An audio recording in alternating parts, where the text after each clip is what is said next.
Freddie, this morning we all received the news that Bobby Cox, your first manager, had passed away. And when I was talking to you earlier, you could just see, it seems like memories of him are only positive memories. Can you just tell us what it was like to be managed by him and what you remember about your first interaction with him and the legacy that he's had for you? Yeah, obviously I woke up to it this morning. Eddie Perez actually was the first one to tell me this morning. So, sad day for Braves country, all of baseball.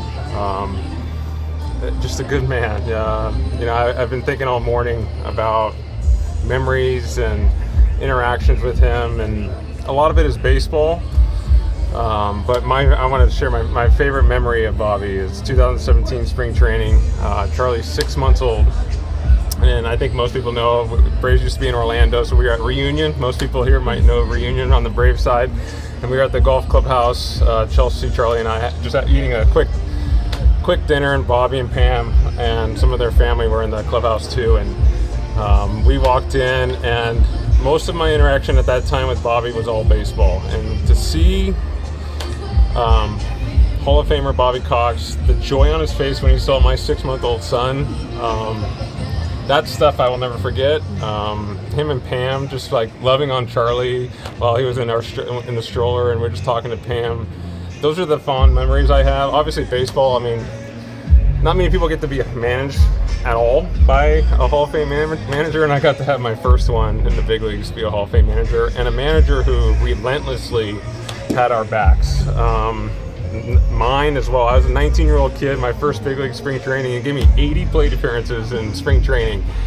And over the course of the years, I don't know how many writers and coaches have come up to me and told me what Bobby was saying behind closed doors about me, and how much he cared about me, and how much he believed in me. I have an autographed Bobby Cox jersey hanging in my house in Atlanta. It says, "To Freddie, keep on hitting." And those are just special things. It's sad. I mean, he lived a great life. Everyone loves him in baseball. Braves country loves him. I just think about Pam so much right now. I know she's probably getting overwhelmed with all the love and support, and also trying to, grieve her husband. So I reached out to talk to Snit a little bit today too, just to please let Pam know that I'm thinking about them. And but me and Chris Woodward, he was, there's a lot of Stan Castens here. Chris Woodward played for Bobby. There's so many people that have come across Bobby Cox in their careers and in their lives that touched us. And because Woody was talking to me about his impact he had on him in 2007, where Woody was struggling.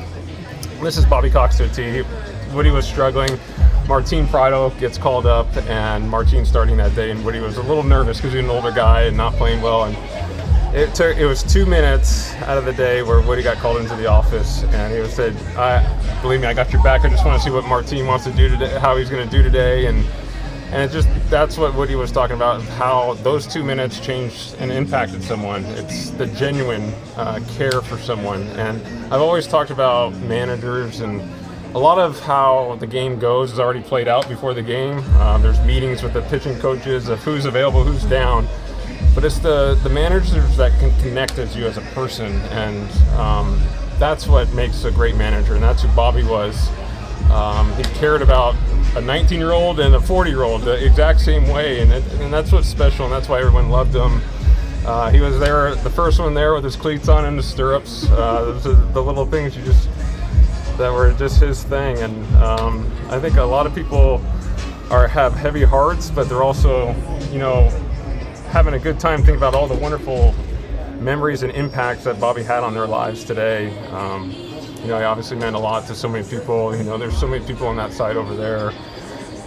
Maybe not the players, but you got Walt, you got, Eddie Perez, you got the support staff. I saw Fred Stone over there, who's been with the Braves for 50 plus years. They have personal relationships that go on for a long time. So a lot of heavy hearts around baseball today, especially in this stadium, and obviously in Georgia and around the country that are going to miss Bobby. And, I know he got to come around a few times over the last 4 or 5 years to, truest, but we're going to miss him immensely.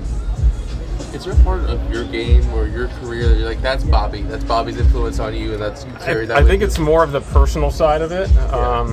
It's not. I told the Woody story, but it's not just Woody. That's who he was. I I know some of you guys know the old Orlando clubhouse and for the Braves. Not that big, it's small. The food room could fit maybe 4 people in it. And then there was Bill Acrie's office, and after he had retired, he was sitting in the traveling secretary's office, and it seemed like he was there in every day, and he would always say hi to you every single day. It didn't matter who you were, he knew your name. And I think that's what left the impact on so many people, is the genuine care, and to go out of their way. If you guys know me, I'm a big first name person.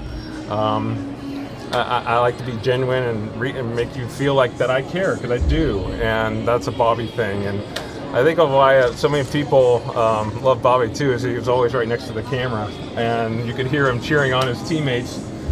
He was in every pitch. He wanted to win just as much as you did, and he, like, Braves country could hear him cheering for his guys because he was sitting right next to that camera well, and you can hear the speakers. And Woody was telling a story of when he got kicked out for him. Bobby, Woody turned a double play, and the umpire called him safe at second, and Bobby came running out, and he just, as before he got there, he was like, "Did you touch second base?" And Woody goes, "Yes, I did." And so we all know what Bobby did after that.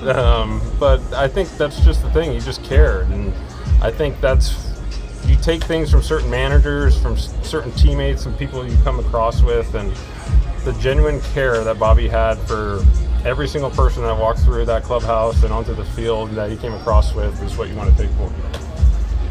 Freddie, Bobby was kind of synonymous with the Braves way. Yeah. When you hear the Braves way, what did that mean to you? To me, it's Braves way is you're wearing your uniform in batting practice, buttoned down, hat's always forward.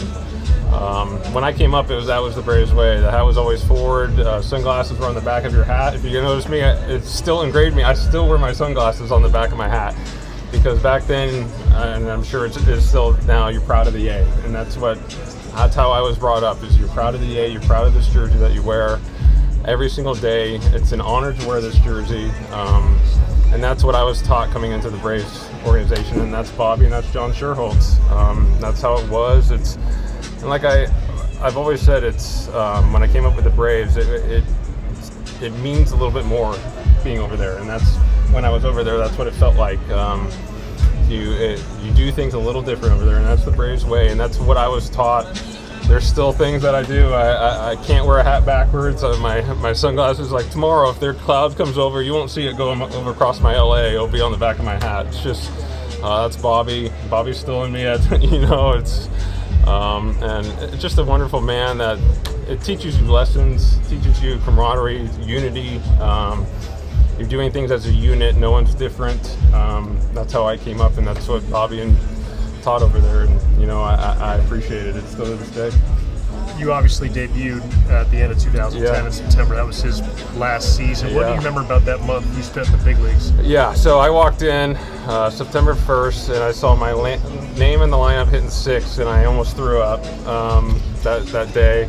And I was walking in, I sat at my locker just staring forward into my locker, nerves all over the place, and Bobby comes walking by, and I also just say, "Gosh darn it," because that's how he said a different word. He was, "Gosh dang it, Free, what took you so long to get here to the big leagues?" And he said some other choice words, but but that's and all the nerves immediately went away, just because how he went about it. It's like the Woody story. It's those 1-2 minutes throughout the course of the day where it's just like it just makes you like relax, and you have someone who has your back. No matter, I bet you if I wanted to get tossed out that first game, he would have got tossed out with me. That's just who he was. And that first day I'll never forget it. And him walking by me and just telling me why it took so long. I was 20 years old. Why it took so long to get to the big leagues, and that's who Bobby was. I was telling Sid today. I was like, I can't wait to love on Bobby later when I talk about him. He goes, "That's going to be easy to do." And I know, of course, of all of us who have encountered Bobby Cox over the years, it's a smile that goes across your face because he was just a good man that meant a lot to so many people. You remember the first time you met him? 2009, first day of spring training. I never got called over in 2008 spring training in my minor leagues, but 2009, and I think Tom Verducci was there, and there's so many stories. Tom always tells me that Bobby was always loving on me, but 2009, first day of spring training, Jason and I walked in, Hayward, and that's when Jason had already met him, obviously, but that was the first time I met him, and kind of broke the ice a little bit on that first day of spring training. You walk in, you're wide-eyed. My favorite player was there, Gary Anderson, had signed with the Braves too, so I was a little nervous, and just so many great things. And my favorite memory, of course, is him, obviously playing with Charlie when he was 6 months old. Freddie, what do you think Bobby would say if he saw Charlie today? Well, he's out there shagging right now, so he would probably be sitting in the dugout with his cleats on, watching batting practice, like he always did. And maybe, hopefully, he goes, that kid's got a chance. And real quick, Freddie, with Mother's Day tomorrow, can you shine a light on just the Dodgers' wives and girlfriends that are moms and all the sacrifice they make over the course of the year? Yeah, I mean, we can't do this without them. They're just like you're talking to me right now, you don't see any of my 4 kids here. So there's so much that goes on. To know that you can leave the house and know that the house is under control, it takes so much more.